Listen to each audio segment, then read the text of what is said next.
Well, may I call our meeting to order and thank all of you for being here.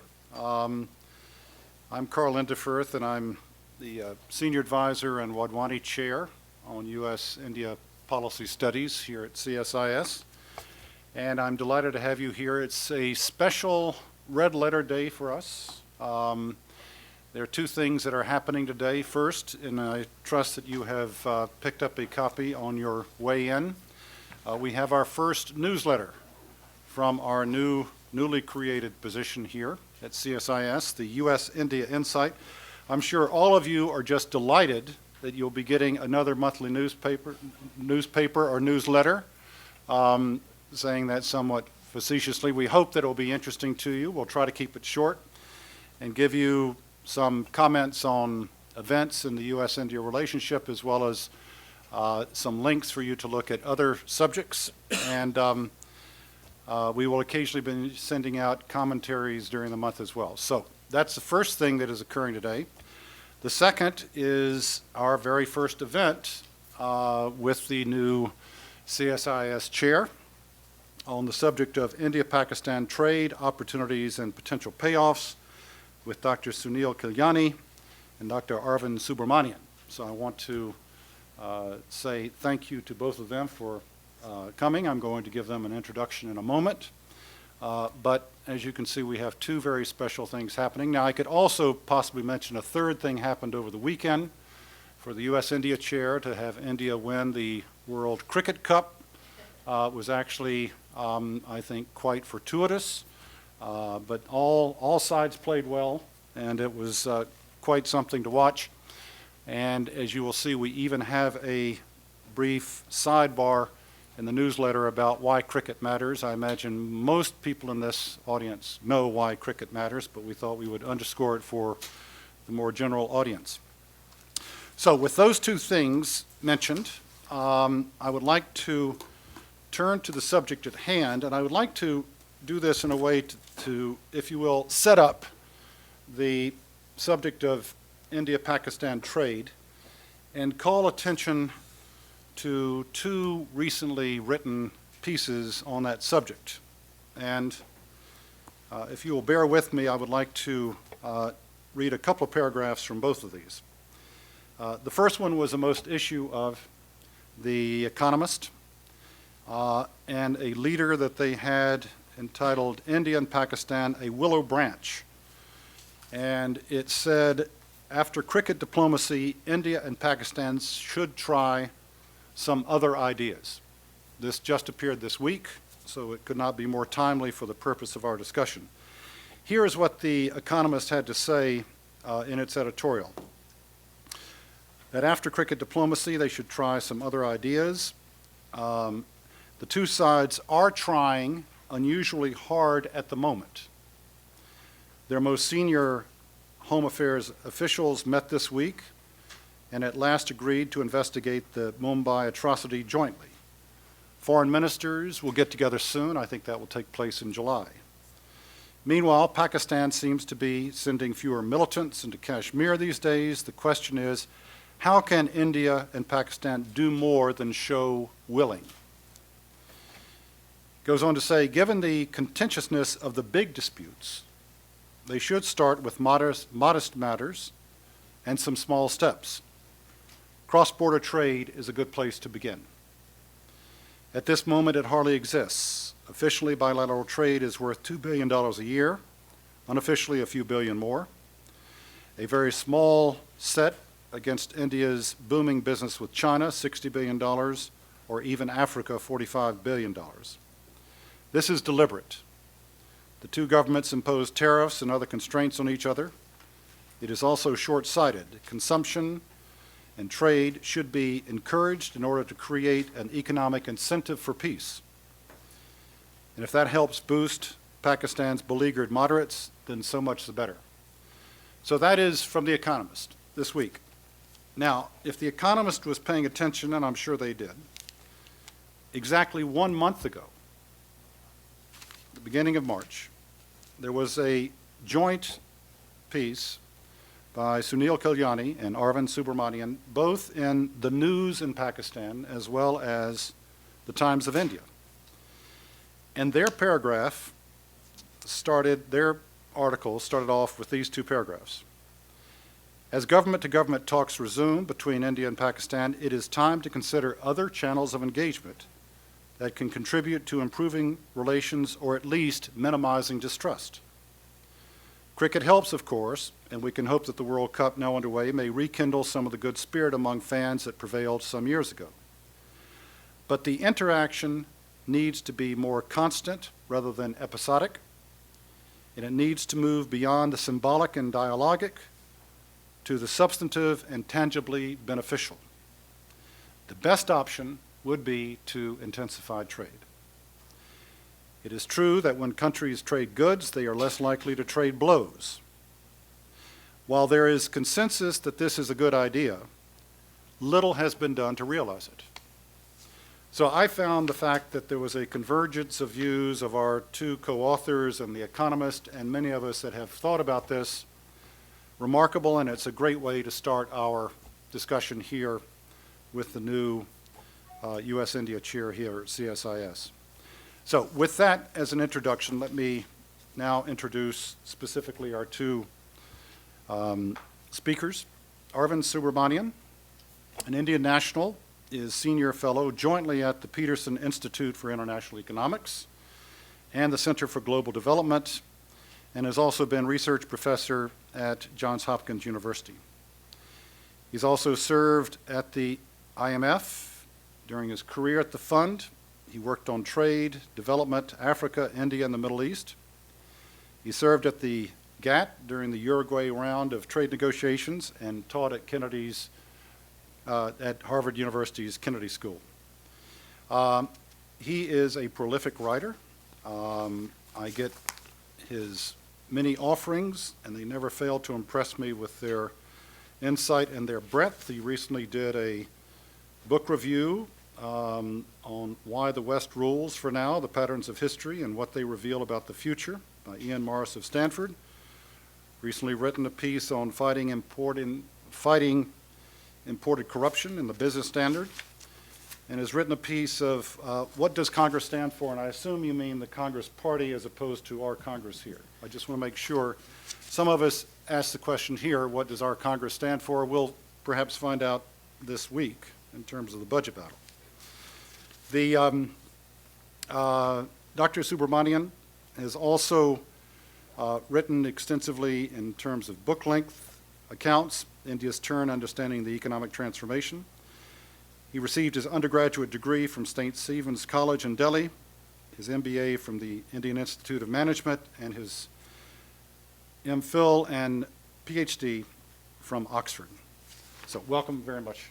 Glad that you are here, Arvind. Sunil Khilnani, also Dr. Khilnani, is the Starr Professor and Director of the South Asia Studies Program at SAIS.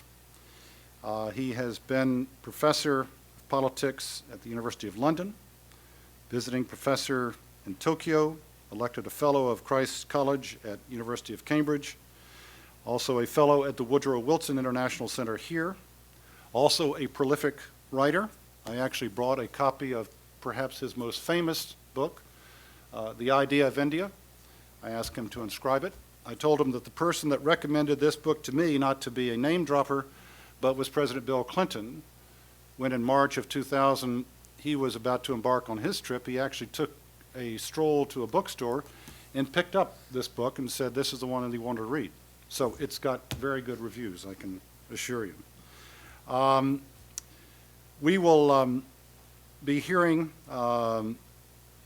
from Dr. Khilnani in a, you said there's going to be a new edition of The Idea of India. Will be coming about, when is that going to take place? Hopefully by the end of the year. Okay, excellent. He will also soon be taking up a new position at the India Institute at King's College in London. So I'm delighted that you could be here, that you both could be here. And if we could, I'd like to now turn to your presentations. And I think, Arvind, you would start. Both of our speakers will talk for up to about 10 minutes, both talking about the general issue as well as their specific proposal that is made in the piece that they have offered.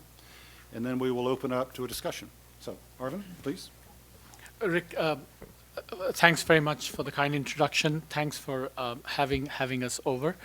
Let me just begin by saying that I think it's fair to say that Sunil and I see this very much as a kind of idea we've put out there, and we're hoping that all of you could react to it and give us suggestions on how this might be taken forward. So this is very much in the spirit of a kind of conversation about some ideas of pushing the India-Pakistan relationship forward.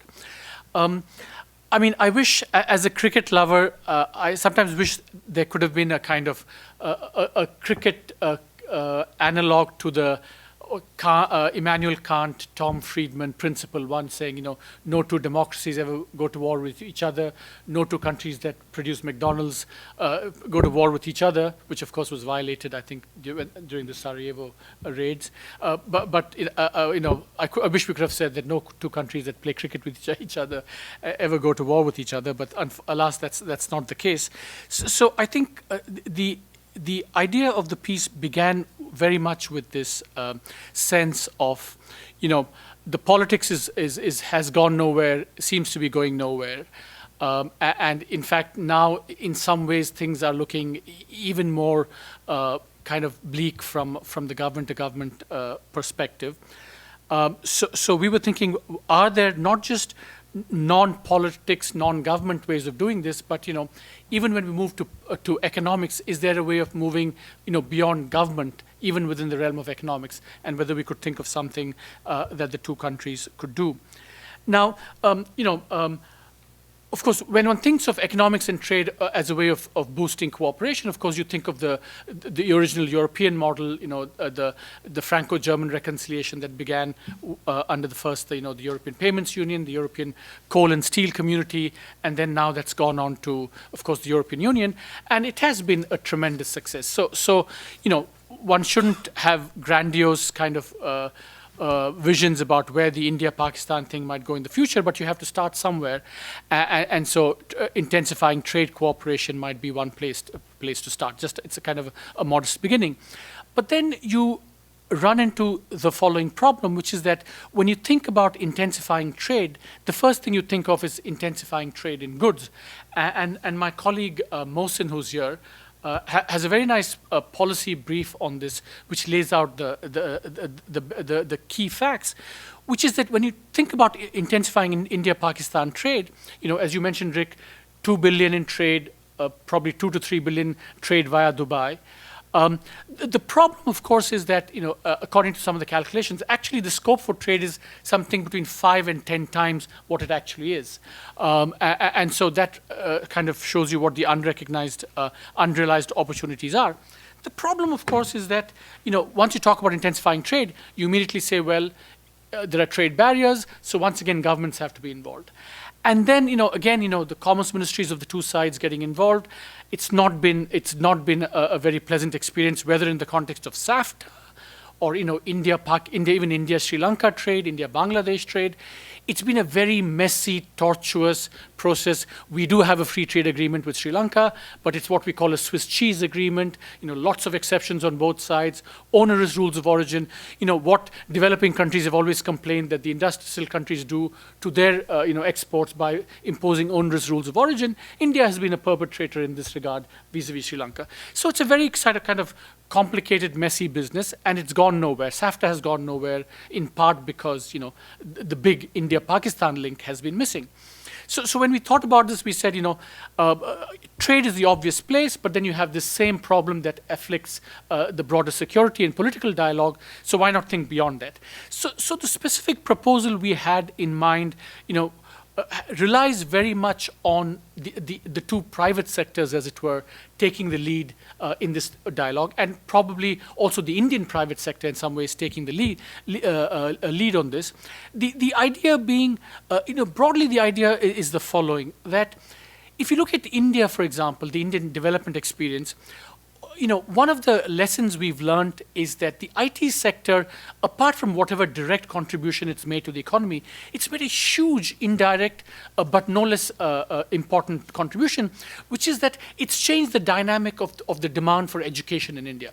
IT has done well, so demand for English has increased, and therefore, the public sector has been dysfunctional. The private sector has stepped in to fill this role. So if that is education and English language education is important, we thought that might be true for Pakistan as well. So the IT sector could have a similar kind of role to play in Pakistan. I mean, I don't know too much about the way the IT sector is set up in Pakistan, but obviously it's not at the cutting edge as the Indian IT sector is today. So the idea we had would be that the Indian IT sector, the top 3, 4, 5, or the industry, NASSCOM, would, I think, collaborate with the Pakistani IT sector, either the firms or their industry association. And the idea would be that, on the one hand, we would, the Indian IT sector would have, replicate what's done in India in terms of English language education, technical training. But I think the kind of really the big idea we had here was the Indian IT sector would say, look, we have a stake in creating a brand Pakistan, which means that any international contract that we get, X% of the value added in that contract will be sourced in Pakistan. The aim being that the Indian IT sector would take on, the reputational risks associated with a kind of fledgling sector in Pakistan. But it would do so because of the broader principle that, in India and the Indian private sector has a stake in a stable and prosperous Pakistan.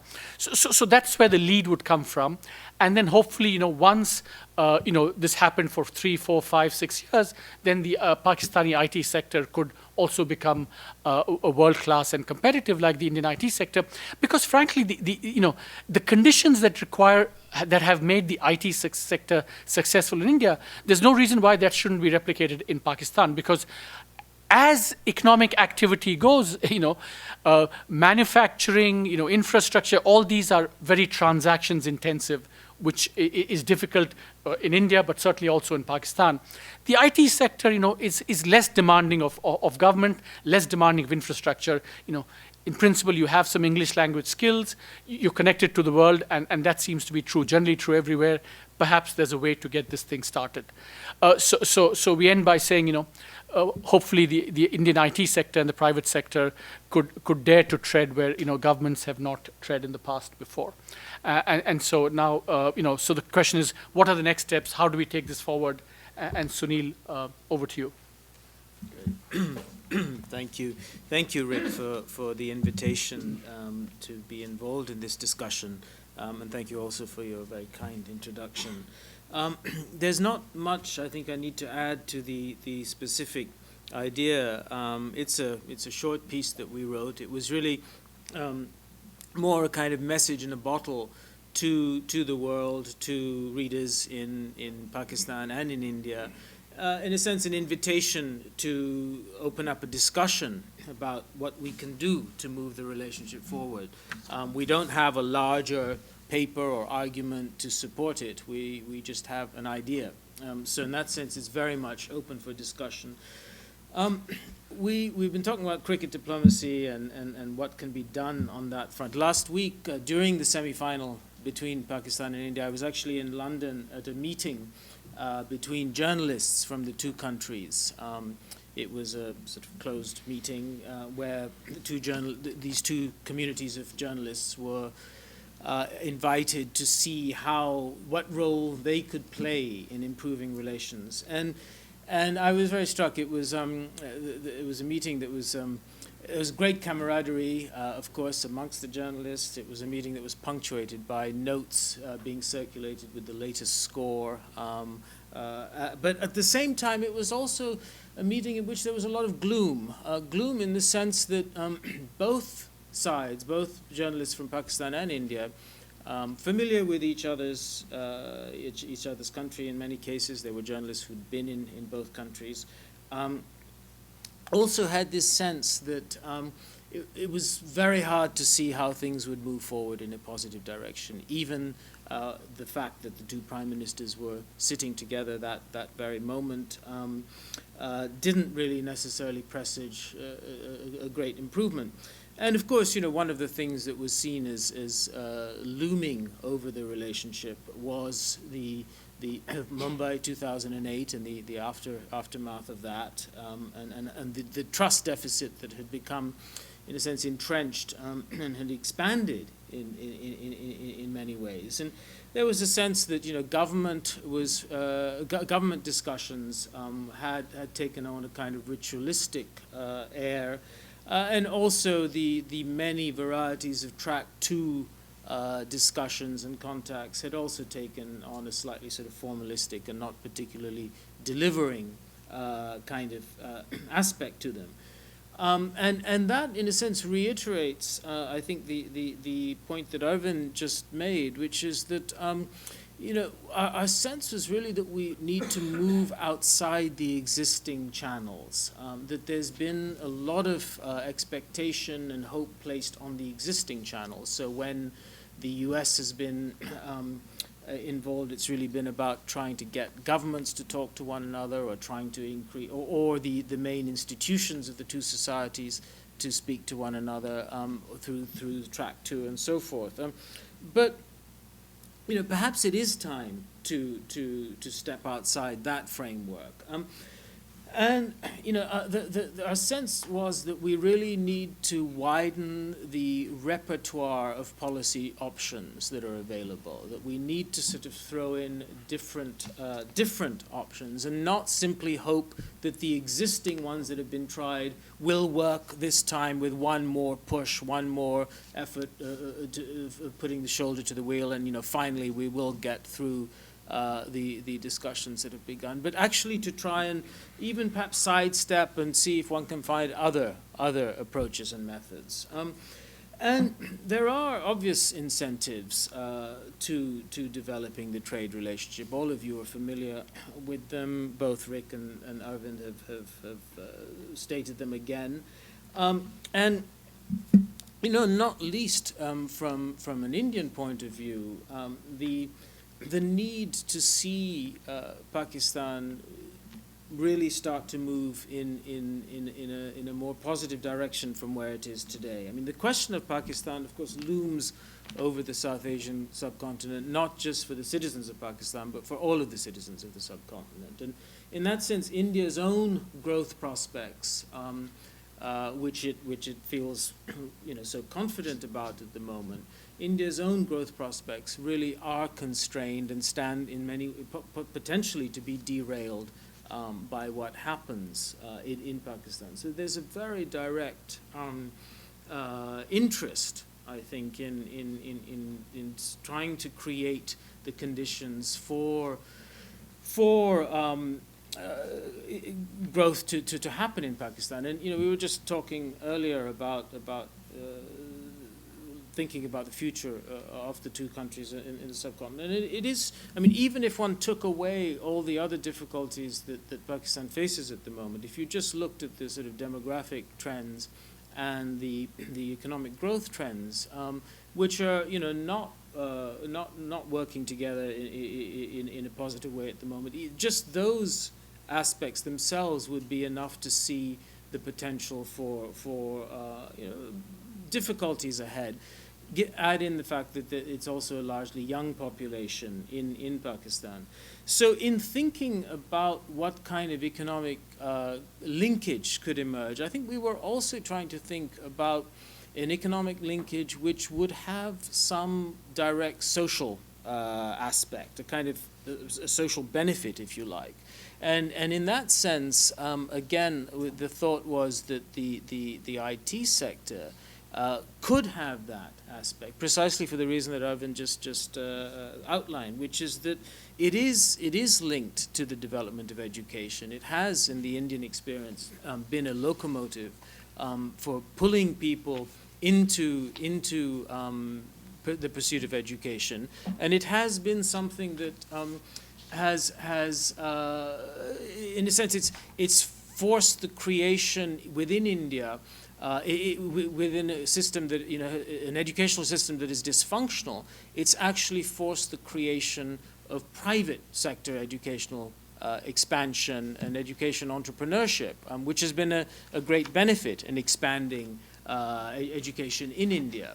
And so the thought was that if one can, in a sense, to some extent, replicate this kind of process in Pakistan, for whom also education is a huge challenge, this may be something that not just creates an economic stake for both sides, but also has some direct social advantages as well.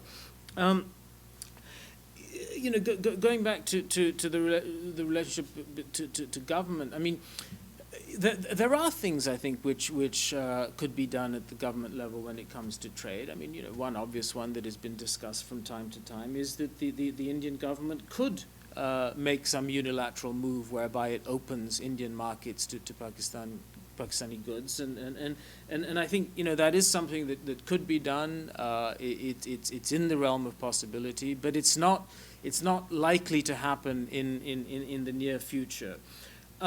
Our thought was that if we can appeal to some of the leading figures in the IT industry in India, and get them to see what's in it for them in such a venture. And in the first instance, in economic terms, there wouldn't necessarily be a great deal in it for them. I mean, they'd have to sort of absorb some of the costs. But I think some of them at the top of the sort of corporate pyramid in India do have a larger vision. They're able to see beyond just the numbers in the corporate reports, and I think they are looking for, or at least what our hope is, that they may be looking for some more ambitious move to make to integrate this currently very weakly integrated economy of the subcontinent. The question, and this is a question really for that we'd love to hear from you about, is who the interlocutors might be on the Pakistani side. Who would be the equivalent figures, or would it be as Arvind had suggested in a conversation? Would it be the chambers of the relevant industry, which could be a possible interlocutor for such a development? And I think, in a way, if I mentioned Mumbai 2008, and if two of the greatest sons of industrial Mumbai, the Ratan Tata and Anand Mahindra, if they could use this opportunity in a sense to make a gesture, but something that was even more than a gesture, something that did have real tangible benefits, to engage with Pakistan, that could be really quite a striking and potentially transformative move to make. So that was the background behind this. It is speculative. It is an idea. It's an invitation to think about possibilities. It's certainly not a conclusive, tested argument, and that's the spirit in which we cast it out. But really, with the hope that, and with the strong sense that we need to broaden the policy repertoire that's currently available to all of the protagonists in this relationship. Thank you. Sunil, excellent. Arvind, excellent. I cannot think of a better subject to have started our lecture series off than this subject. I think that I once heard that a think tank, to be effective, must go beyond idea formulation to idea promotion to idea implementation. Well, I think that Arvind and Sunil have done the idea formulation part of this. In this setting and in other settings, we can do some idea promotion. But the implementation, and I think this is what Sunil was saying at the end of his comments, will require something much broader beyond what we can do here, but what we can all do together, whether it be this idea, which I think is a good one, and an excellent one to pursue, to try to get us out of the already plowed tracks that government have done for a very long time, and quite frankly, not very successfully. I think to break out of the government thinking into the private sector and the rest is perhaps one way to jumpstart this whole process. But also, as Sunil said, to widen the repertoire of policy options, this one and others. We hope that will come out of the discussion we can have next for the 30 to 45 minutes that we have. So with that as a beginning, hopefully it has stirred your interest, and what I'd like to do is just ask for your comments and questions, and we will start going around the room and do that. So who would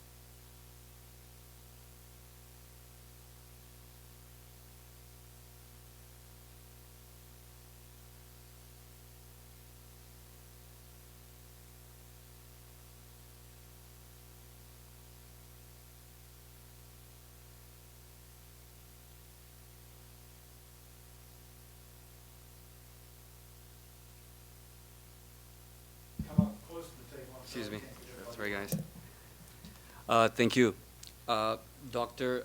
Arvind, Again, could you identify I'm sorry about that. Imran Siddiqui from Voice of America, broadcasting to Pakistan. I understand about the IT aspect, but I just wanted to take it a notch to a different direction. We've seen in the past that entertainment has played a huge role. I mean, you talk about cricket diplomacy, we also have entertainment diplomacy. And we've seen that Pakistani artists have been going to India and doing co-productions. A couple of years back, Sonu Nigam came to Pakistan, 100,000 people showed up. It was a mind-blowing event. Do you think events like these and players in the entertainment industry could play a pivotal role? Just like we see in US and Canada, production executives go to Canada to use the locations because it costs less. Do you think that can play a major role? And to Dr. Sunil, do you think Pakistan and India are waiting for a Gorbachev-Reagan moment? Or is it like, because when I think about commodities, for example, like rice and wheat, simple things that India and Pakistan can trade on, but you know, they always take a longer route to get to that. You think if somehow policies could be developed in which they can do a direct trade on that, you think that would benefit the people too? Thank you. Your question, Ron? You want to start? Yeah. You get Hollywood first. My response to this is simple, that, in some ways, I do think the entertainment industry offers scope for this kind of mutual deepening of the thing, but to me, it resembles cricket more than the IT analogy, as it were, because kind of episodic, feel good happens once in a while and everyone comes away happy, but nothing concrete. As we said, it doesn't create some sustained dynamic that keeps up the engagement, that shows the benefits of the mutual cooperation on an ongoing basis, and that doesn't generate the kind of social benefits that we were talking about in terms of what the IT sector can do. So bottom line is that anything that helps is wonderful, is good, and entertainment, I think, is a very nice creative idea. But whether it could kind of help, strike those deep roots with the kind of externalities that are possible with IT, through education and so on, whether entertainment can do that, I just don't know. Yeah, I mean, on that, I agree with Arvind's comments. I think that it would be a nice thing. There should be more of it. Certainly, there should be a much more liberal visa regime for people involved in the entertainment industries, writers, journalists, people who are clearly not security threats in that sense, and there should be a much more open exchange on both sides, and I think that would be a nice thing. But whether or not it would actually be a transformative thing, or rather whether it would be a transformative thing, I'm more skeptical about. On your question about, are we looking, or should we hope for a kind of Reagan-Gorbachev moment? I think that actually that's been a bit of a red herring in the past. I mean, this idea that, if only we had the two right leaders on either side who could really push it through. In fact, yes, there have been advances that have been made when leaders have chosen to do so and have had a certain kind of domestic authority in constituencies. But at the end of the day, we have to find other kinds of more structural supports for what the leaders can do. I don't think one can rely on this as emerging out of the solution between two individuals. The politics of both countries in that sense are changeable. We don't know the kinds of leaders that either country will have in a few years' time, and we don't know how those kind of agreements might last. On the other hand, if we have a more, in a sense, a more solid base through which the relationship can rest, I think we're more likely to see progress. And I do think that's going to be a slow process. It's going to be a slow process of the grafting of trust, the process of building these connections, and it's going to take time. And we need to find the sort of initial entry points that can allow that to happen. So my sense would be we have to think of this as a long, slow process, because the ultimate horizon would be a greater economic integration of the South Asian subcontinent. And that's not something that's going to happen in a hurry, but it's something that there's great incentive for it to happen. But we just have to sort of channel that towards the right immediate actions. Can I ask you both just for a quick question? In terms of, we all have heard, are aware of the IT sector in India, but can either of you give us any sense for the state of the IT sector in Pakistan today? Where are they? I think I'm going to pass that to my Peterson colleague from Pakistan. I'm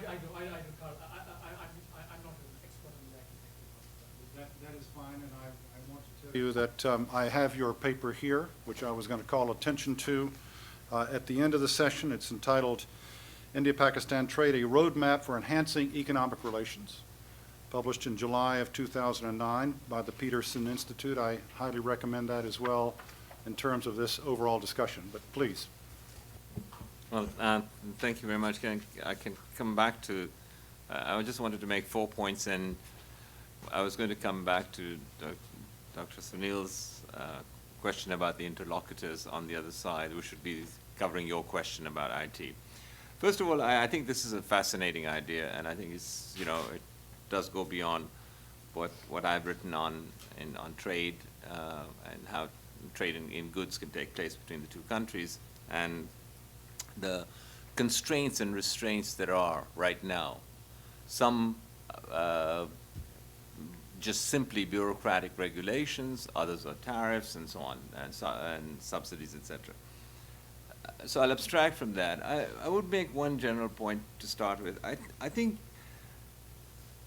perhaps, the distinction between, let's move away from government to government relations to private sector relations is, in the Pakistan context, it's really not possible. And I'll tell you why. Foreign direct investment in Pakistan has no restriction whatsoever. None. You do not need permission, actually, to set up. 100% owned foreign firm in Pakistan. How many firms set up in Pakistan? Very few, for various reasons. But one of the reasons is simply that you need licenses for other things, okay? You don't need to, there's no problem in setting up a foreign firm, but you can't buy land. You need land titling, you need infrastructure help, etc. The bureaucracy is pervasive, and the regulations there are pervasive. So what you need, actually, I would take the other gentleman's point. You need both the Gorbachev-Reagan moment and the private sector here. You need the leaders to be able to say, the government leaders, say, this is no longer going to happen. We're going to have trade, and then get the private sector involved in the process. So I think that's my point, that you really can't make a sharp distinction between government and private sector. I'm only talking about Pakistan really in this context. think that the problem has been on the trade side, and that, at least from the Pakistan side, the problem has always been the Pakistani politicians' desire to go for a comprehensive solution. In other words, if you want to handle the question of granting of multiple entry visas by either side to businessmen, let's say, you have to discuss that in the context of a discussion about Kashmir, about the Indus Water Treaty, about a whole host of issues, about terrorism, militants, and so on and so forth. You have to discuss them all. You can't handle them piecemeal. I think you can, and I think the push came, and I'm a bit more optimistic than you are on this, the two of you, because I think that in 2005 there was a breakthrough between the meetings then of General Musharraf and Prime Minister Manmohan Singh. There was a breakthrough. Of course, shocks like Mumbai, etc., would derail that, but nevertheless, there was very significant moves in that case. I mean, to give you an example, trade between Pakistan and India prior to 2005 was, 300-400 million. That was it. Post 2005, it shot up to the 2 billion figure that we've been talking about. So, I mean, there's significant changes were made. There were. You may, from the outside, think it's small, but there were significant changes. I think that I really keep pushing the argument that yes, the Pakistanis have to do something, but one thing is the Pakistanis now realize that the big player in the region is India. It's taken them a long time to admit it, that that's the case, and maybe in some public forum they still won't admit it, but it's true, and they recognize that. I think that my push has been, and I think your idea fits in this way, India needs to make some justice. It is the big player in the region. It's in India's own interest to make sure that it doesn't have a dysfunctional state on its border with 200 million people. You mentioned that it's not good for growth, not good for development. Yeah, this is a very dangerous thing for India to have on its border. So I think it's in India's own interest to make grand gestures, and India can afford to make grand gestures. I know, Arvind, you feel that India is not going to eliminate its high tariffs on Pakistani goods. I think that's the kind of gesture I think is needed by India, to say, okay, what does Pakistan want to export to us? Well, it's much more efficient than India in producing agricultural goods. It's much more efficient in producing surgical equipment and so on and so forth. These are not big deals overall for India. They are politically for India, they're a big deal.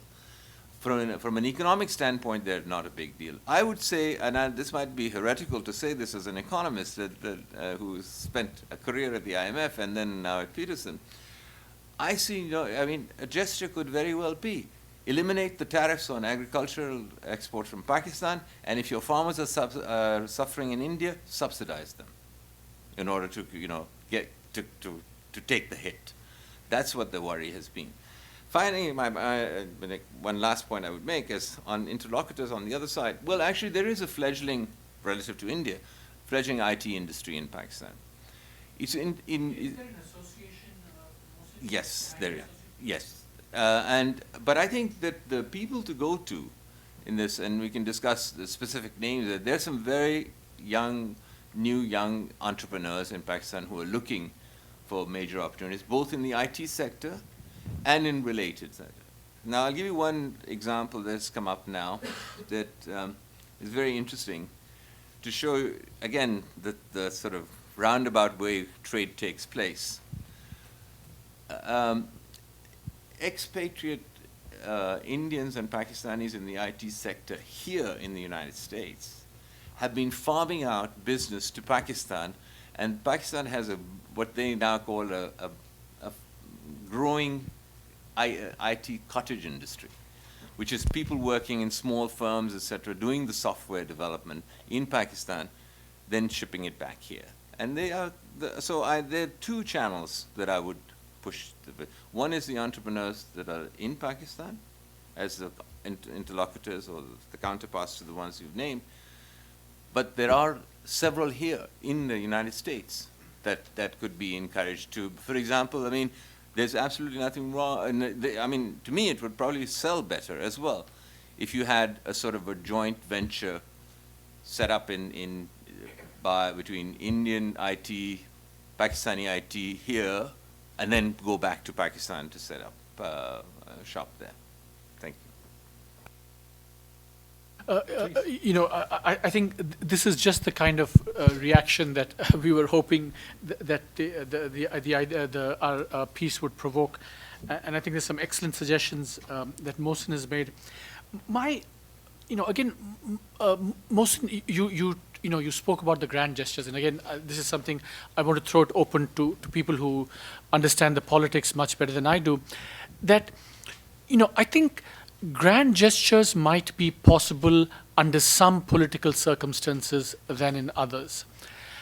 For example, I think now it seems like the Indians in the aftermath of Mumbai, the Indian government is less able to make these grand gestures than it would be, when the general atmospherics are slightly better. In a sense, India feels that, these guys have to be brought to book, and, these guys have still not paid the price, et cetera, et cetera.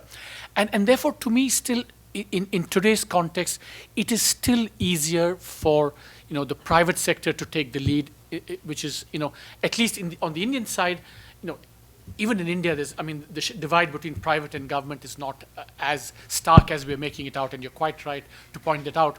But I think it'd still be easier for, Mahindra and Tata to take the lead than for the government of India now to say we cut tariffs on exports and textiles and surgical equipment.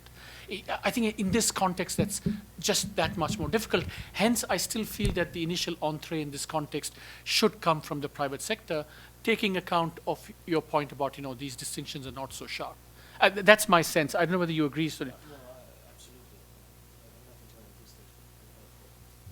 I want to add that I saw a recent news.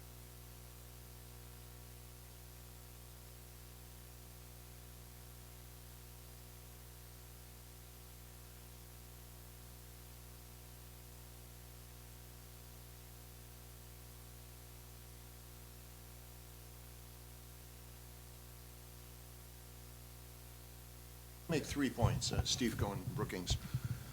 First of all, there happens to be a literature on the whole question of reconciliation between hostile states, and the literature is very mixed. And it's 2 parts: the bottom-up type, trade, and then normalization will come, or the top-down type. And the latter is typified by Charles Kupchan's new book, which argues for a strategic reconciliation first, then the Kumbaya moment comes after that. He argues against trade as a motivating factor. There has to be a strategic decision. When I was in the State Department working for George Shultz, they made a strategic decision to normalize with the Soviets and talk to Gorbachev. So it was a bureaucratic and strategic decision. It wasn't personality driven at all. And Margaret Thatcher was part of that. And on the Soviet side, they also had a strategic decision to talk to the U.S. about a whole range of issues. So you could argue bottom up or top down. In this specific case, I've talked to Indian firms about going to Pakistan and brief them. And I've talked to Pakistani IT people about dealing with India, and they pointed out to me back in 2003 that they were doing joint work overseas with the Indians. But the Indian initiative, at least one that I know of, came to nothing. And why it came to nothing, I can imagine why. I mean, the Pakistanis simply didn't trust the Indians, and they can get software from the Chinese, among others. Also, there was some suspicion of the quality of Indian, with the integrity of the Indian operation itself. The Indian software firms are good, but there are others that are better. And I think there was some Pakistani concerns about getting involved with the Pakistani IT and infotech sector. And probably the military may have intervened on that issue also. So I think that this requires more research. In fact, talk to some of the Indian IT firms where there were more than one firm that went to Pakistan. As far as I know, nothing came of it. And on the Pakistani side, they were eager to do it, but I think there were political considerations by the military, among others. This was in 2003? Yeah, I briefed them after that, like 2004 or 2005, yeah. Which in the world of IT is now light years away. So hopefully some of those deficiencies. Yeah, let me say I'm skeptical. I don't necessarily agree with the top-down view, but it's been pushed by Steve Cole, among others, who argued that there has to be an American initiative on Kashmir, and otherwise, and everything will flow from that. I don't necessarily agree with that, but that's the top-down view. Also, David Ignatius has made this point also.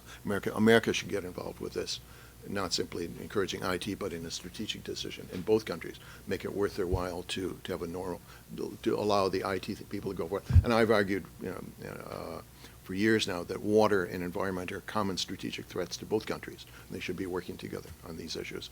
But nothing's moving them, and I think it's going to be 100 years of conflict before we see any movement. And in the meantime, as Sunil pointed out, Pakistan is declining. That's a secular fact that everybody's aware of. But a declining, failing Pakistan still has 100 nuclear weapons, and that's what the Indians are concerned about. It simply won't disappear. Well, the nuclear weapons won't disappear. I hope we're not talking 100 years here. And I in terms of U.S. role, when I asked... That's the title of the book I'm writing. I It's called Shooting for a Century, 100 Years of Conflict.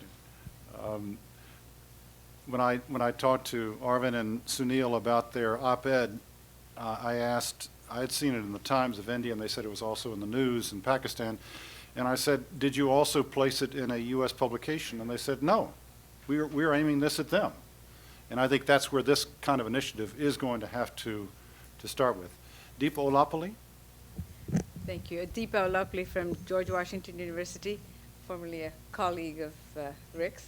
I just wanted to say that, we can look at India-China relations for just 1 minute, because if we just go back about 15 years ago, it was clearly there was a huge trust deficit, continues to be a trust deficit, and in that case, the relationship in the economic sector came really from the private sector. They took the initiative to do that, and it went against a lot of the apprehensions of the government. And I know that top people at, for instance, Infosys, very high, important key sectors in the IT area were the ones that took the lead on that. So, I would just like to say that now when we look back, of course, we don't see the kind of, the lack of economic activity and the trust factor that was not really there, but yet they managed to do it. I'm not saying there's a one-to-one correspondence between India and China, India and Pakistan, because the Chinese economy is a magnet that's very hard to resist by anyone, no matter how much hostile you are. But, it's, you have to remember that the India-China relationship still is marred by a lot of animosity, and we just saw it in 2010 was a high point of that, with everything from, the visa issue on the Chinese part, the question of the Himalayan road work that's being done, so on and so forth, and yet it is obviously taken root and it's taken off. But I just wanted to say that as to make these sort of categorical imperatives about the future, I think we really cannot. And I think, it may not have transformed China-India relations, but I think it's a very important part of what they have to factor into in their political relations.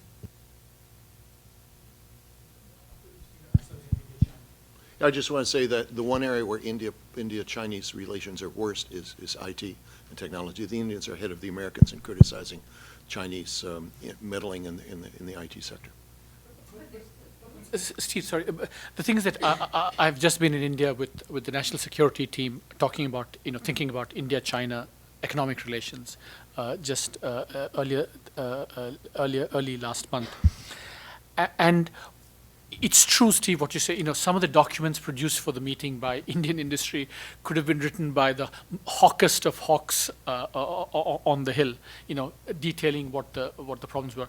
But on the other hand, I think you're absolutely right. The kind of the way you expect trade to work in terms of changing private sector incentives and therefore government policy is absolutely coming into play between India and China. A good example is, notwithstanding all the conflict and the friction, a great example is, the Chinese want to build a power plant, they want to bring in Chinese labor. And the Indians, at some point, they were issuing visas, and then they said, no more visas. and then you should have seen this in a scene that could be, worthy of lobbying on Capitol Hill. A very influential Indian private sector man who's in this lobbied the Indian government to actually change visa policy to that. So that mutuality of interest via the private sector influencing government action, has come into play very significantly in the India-China relationship, notwithstanding what you said. Could you join us up here with the Thank you. Dhruva Jayashankar with the German Marshall Fund. Thank you for your great presentations. 2 quick questions. One is there a precedent that you know of trade in services, absent trade in goods, having the pacifying effects that you hope that they would? I mean, you've actually just touched upon it a little bit with the India-China dynamic, but assuming that trade in goods does not take off between India and Pakistan. Secondly, in addition to the private sector, contacts between India and Pakistan, and sort of the establishment of say, hypothetically, a CEO forum or something similar, I'd be interested in what both of you have to say about the role potentially of universities as hotbeds of entrepreneurship, linking up in a way that, and perhaps they may be able to do this in a manner that's less controversial without the risks associated that might scare off private sector and CEOs. So I mean, hypothetically, have an IIT or ISB or IIM on the Indian side with alums on the Pakistani side, and have collaboration in that realm. Well, just on that last point, I mean, absolutely. I think that's an excellent suggestion to add into this mix. I mean, I think that there's on both sides there would be strong interests, as you say, with the IITs or LUMs or ISB to engage with one another. There again, and this goes back to your point, absolutely right, which is one can't really draw the very sharp lines of distinction between government and private sector, because you do need the government to institute a more liberal visa regime for researchers and scholars to be able to move back and forth. But and that's something one needs to press. But I think if there is pressure from the scholarly and academic and research community for that, in conjunction with the private sector who are trying to develop projects, that becomes something that governments have to have some response to. So yes, I mean, I think that's exactly the way in which one would want to see these ideas expand the options that are available. On the question about precedents on trade in services without trade in goods, that's a good question. I haven't, none come to my mind, but I would add that in the India-US context of deepening engagement, Jagdish and others have always said, let's do a free trade agreement in services and just completely bypass goods, because that's much more problematic, giants sucking sound, lower wages. So that's at least a conceptual precedent, if not actual precedent. But here, I think, I think Sunil and I were just, being very opportunistic here in terms of, identifying, it's not a grand distinction between services and goods, but, in this context, what has worked and what can be replicated, and that turns out to be IT, which is the service sector.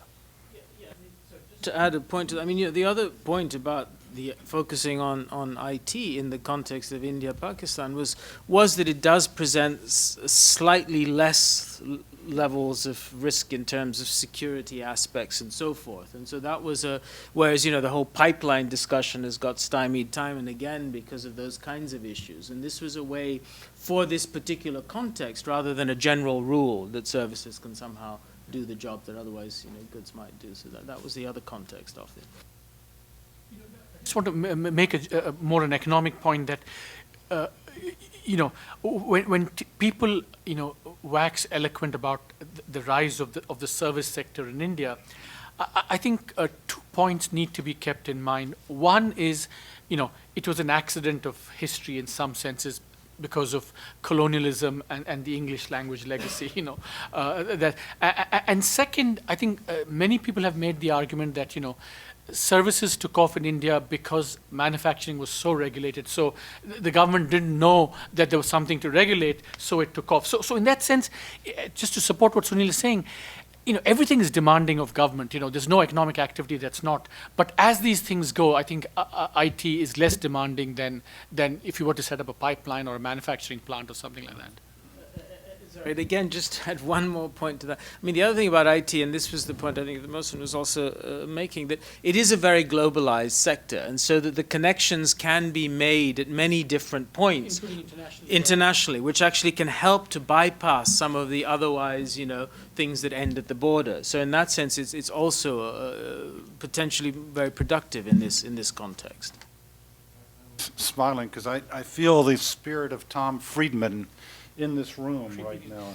He's here, the world is flat, and all of these things. Mr. Khan, did you want to have one comment about these comments, and then we will go to other questioners? I'm sorry, I just wanted to make one comment. I think basically, I sort of view this exercise in sort of something I wrote about too, about, creating vested interests or lobbying interests on both sides of the border that would push and support the governments if they engaged in more sort of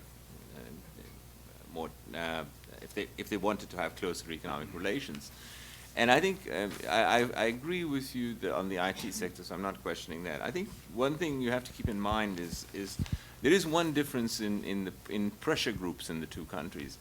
The Indian manufacturing sector, industrial sector, and the IT sector have a lot more clout in influencing government in India than their counterparts do in Pakistan. The biggest lobbying group or the strongest lobbying group in Pakistan is agriculture.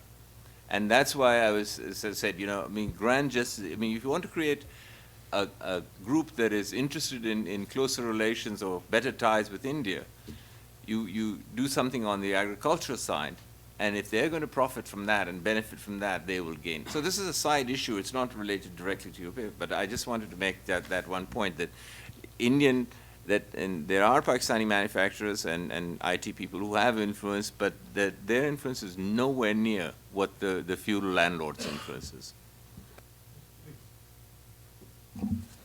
I'm Salman Zahir. I'm from the World Bank. Just wondered, another analogy. India has made first mover moves to both Nepal and Bangladesh on power supply.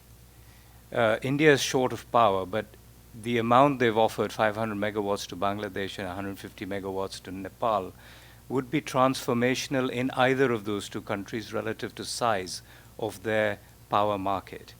It won't really be missed in India. In the case of Nepal, obviously, if it builds the confidence needed, both to build the transmission network line, but also to build public goodwill, it unleashes the whole Nepal hydropower capability. It's got 80,000 megawatts of hydropower, which really does require trust in order to unleash trust between India and being the big market. The terms of trade would shift quite dramatically, as is the case with Bhutan. And similarly with Bangladesh is part of a broader comprehensive agreement. So I do see distinct steps on the India side of actually making moves which can be transformational on relationships. So I'm just wondering now, moving across to the Pakistan side, I think there again, if you're riding on industrial capability, which is what the IT would be doing, I think there may be other pockets as well on which to build it. For example, just at the artisan level and the livelihood, the women and gender, the Sewa group out of India is quite active in Pakistan, trying to arrange networks at the village level, typically women groups, to try and get both their products and capabilities built, which could benefit from a broader trade, but at the artisanal level. Now, as you keep going up, you get different groups which might be active. I think there's two parts to this. One is I think there's more happening perhaps than I certainly know. And one can grade it depending on where it is. What I like about the IT thing is pitching it at a level which which might have a critical mass as well as the visibility, which can act, because ultimately there may be a lot of things happening, but if they're not visible, then they really don't seem to matter. And the other thing is you could pitch too high, like on energy or other kinds of things, which is the point you made, which maybe just be non-starter, take too long. And IT does seem to be a well-pitched kind of endeavor where the private sector has done well, certainly on the India side, and could be analogies on the Pakistan side. But my overall message was saying that I think there are positive trends on the India side in its neighborhood, which might be, again, the politics you would have a better sense of, but I think the capability is there to actually extend these overtures into many sectors if and when the will really is shaped.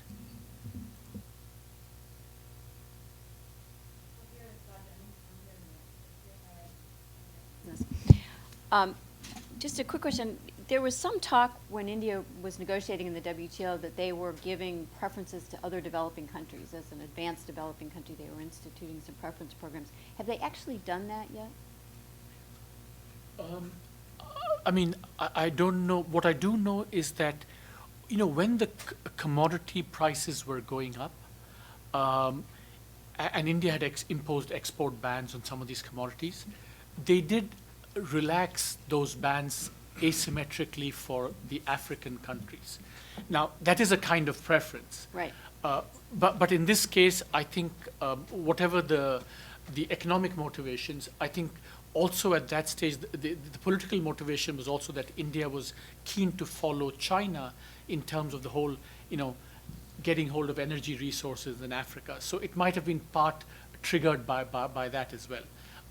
But whether India is actually giving preferences in the WTO as part of its LDC thing, I'm not sure.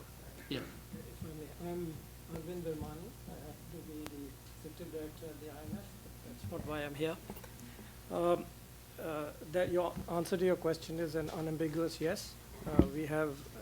We were among the earliest one to give all LDC preferences which have been noted. Yeah. Let me, if I may, take this opportunity. There's 2 points. There were a big vested interests in India. Basically, people whose parents and themselves came over from Pakistan in partition, including my parents. So we have always had, been a pressure group for a positive change. But there's a change now. There is, I guess, the change was perhaps you mentioned Mumbai, but I would date it a little earlier to the Lal Masjid incident, actually.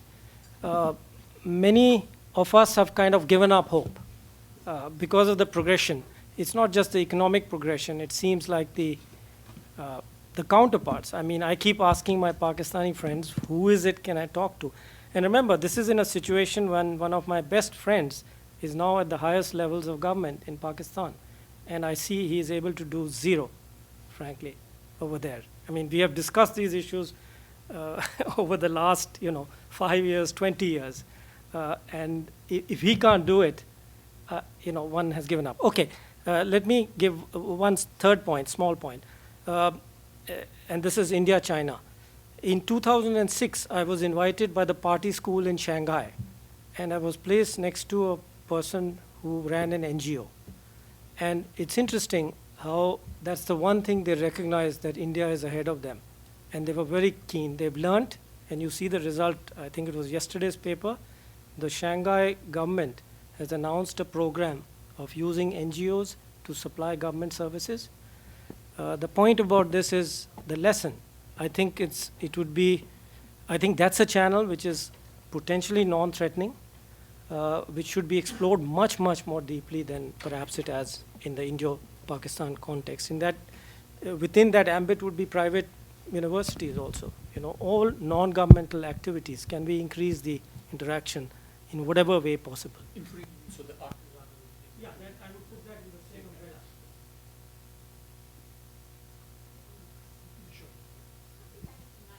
And India, was it grandfathered, or what is that situation under the WTO?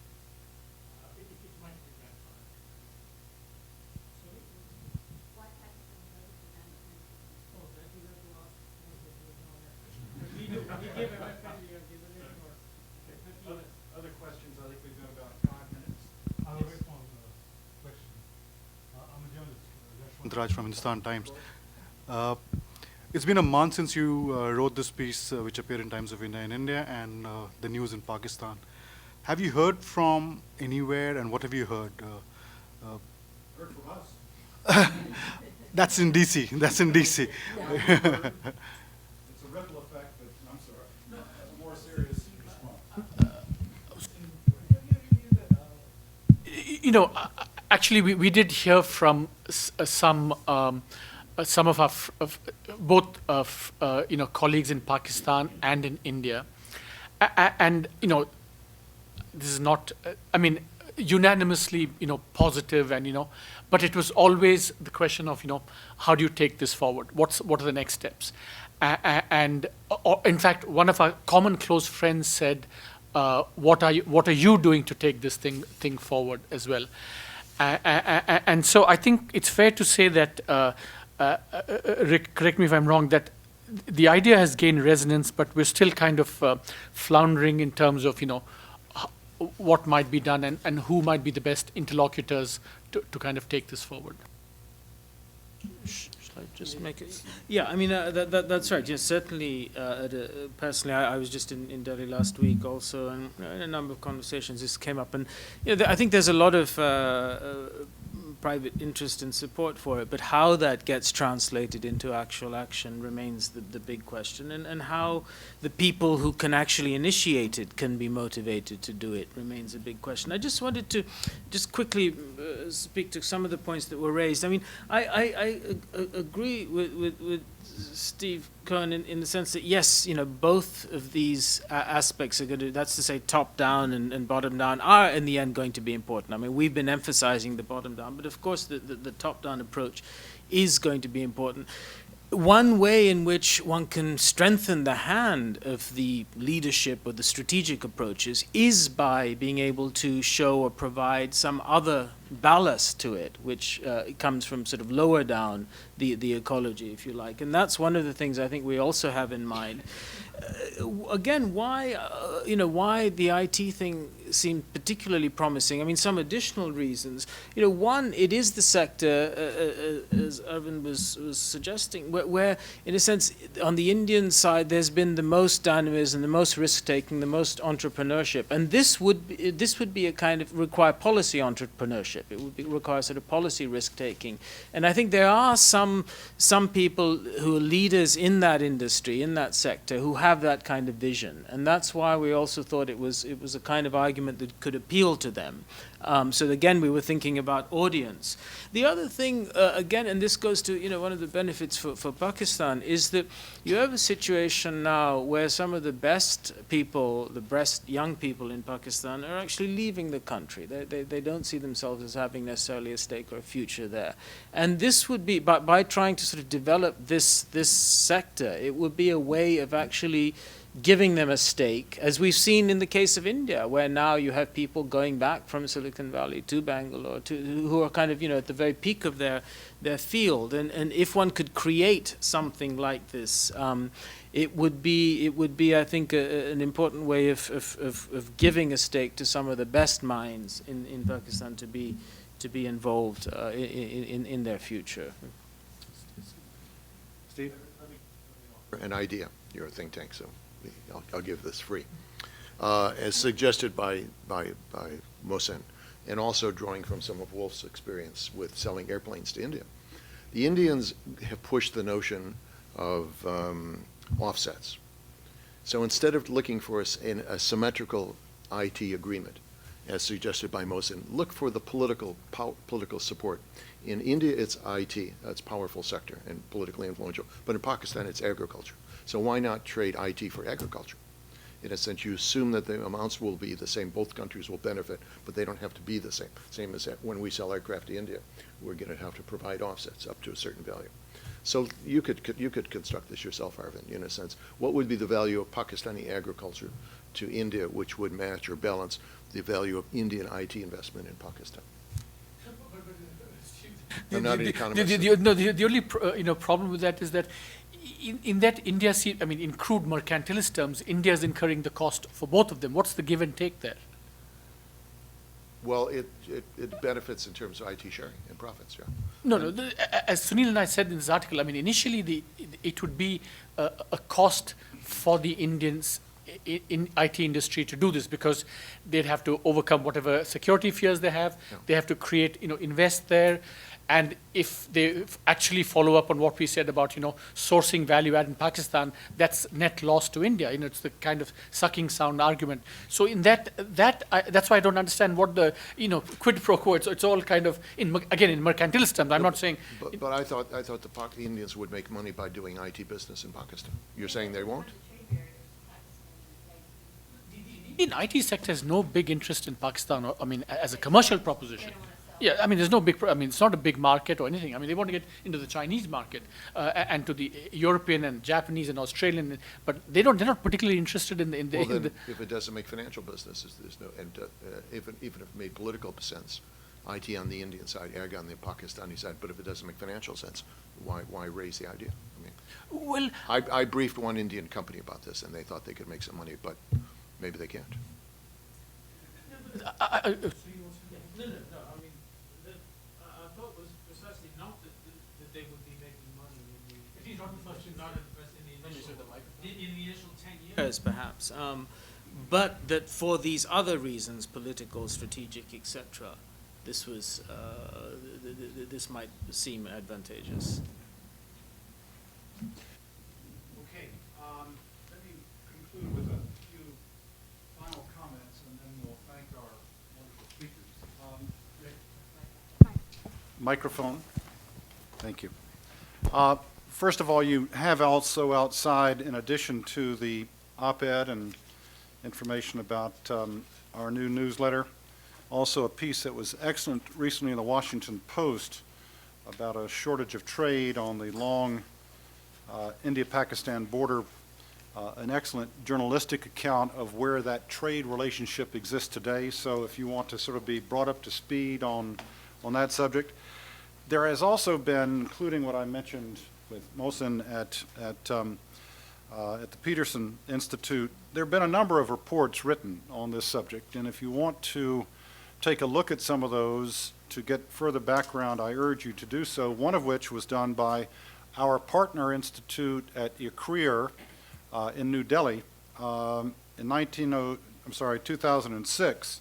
There was a paper done by ICRIER entitled India-Pakistan Trade, and included policy suggestions to enhance Indo-Pak trade, trade on M&F basis, information exchange, transport routes, transport bottlenecks, banking, non-tariff barriers, visas, communication. Point is, there have been a lot of traditional studies, important ones, that if we're going to pursue this innovative approach, one needs to know what other approaches have been offered. But I think what is particularly interesting here is to try to harness some new ideas, innovative ideas, the IT world, and also, quite frankly, what I find very important about this is the proposal and the authors are looking for India to take a first step here. India has an advantage here. And the advantage initially for India, I believe, will turn a long-term investment about a more stable, prosperous Pakistan in the long term. And I think that that's terribly important. So I do hope that this message in the bottle that Sunil mentioned is one that we will all take with us. We're going to continue doing some work here on this subject and working with the two authors to see if we can get this out. I know that you've already appeared on Charlie Rose in the past. On something else. I know on something else. What I'm suggesting is maybe we can Take this suggest that Charlie Rose have the two of you on to pursue this. The slogan mantra for our new chair here is to unlock the full potential of the U.S.-India relationship. But I think where this takes us today is the importance of trying to unlock the latent potential of the India-Pakistan relationship. If that could be unlocked, and quite frankly, I think innovative rather than very traditional ideas that have not been productive in the past will be necessary, then I think that this would make a big contribution. So I appreciate you all coming. Greatly appreciate your being here. You will get other invitations. We hope you'll return. And if you have ideas about what we've been talking about here, I'm very serious about this. I would like you to email us. Email us with your ideas. Email us with ideas of people that we should perhaps pursue to help this idea or others that you've heard go forward. Because we'd like to make this, as they say, interactive, not just a listening and discussion. We'd like to actually take this to do something with these ideas. So thank you all very much. A round of applause for our speakers.